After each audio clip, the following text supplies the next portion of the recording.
Air di atas meja, kristal lampu bergoyang saat konser diva Amei mengguncang Taipei Arena, menyebabkan ketenangan warga setempat terganggu. Mereka mengeluhkan konser Amei bagaikan guncangan gempa. Bahkan saat itu juga dikeluarkan larangan khusus untuk Amei, karena efek resonansi topografi Taipei terlalu banyak massa berkumpul, menyebabkan volume suara semakin tinggi. Begitu juga S20 Taiwan Songkran Music Festival yang diadakan di luar ruangan, tidak hanya menyebabkan getaran tetapi suara menjangkau jarak jauh. 要让观众听众听得很清楚，所以它的低的重音啊，它的音量一定是非常大。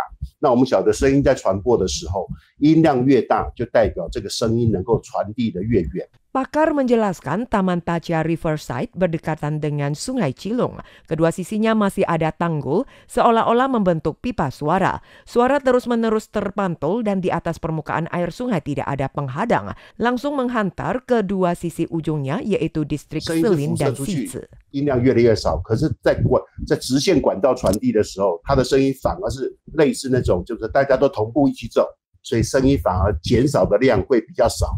相对而言，传递的距离就相当会更。 Faktor lainnya adalah suhu udara. Acara kegiatan malam hari dengan suhu udara menurun, suara yang tidak menyebar akan semakin kencang. Dikarenakan kemungkinan beberapa faktor inilah yang mengganggu ketenangan tidur bagi penduduk di distrik Silin dan Sizi.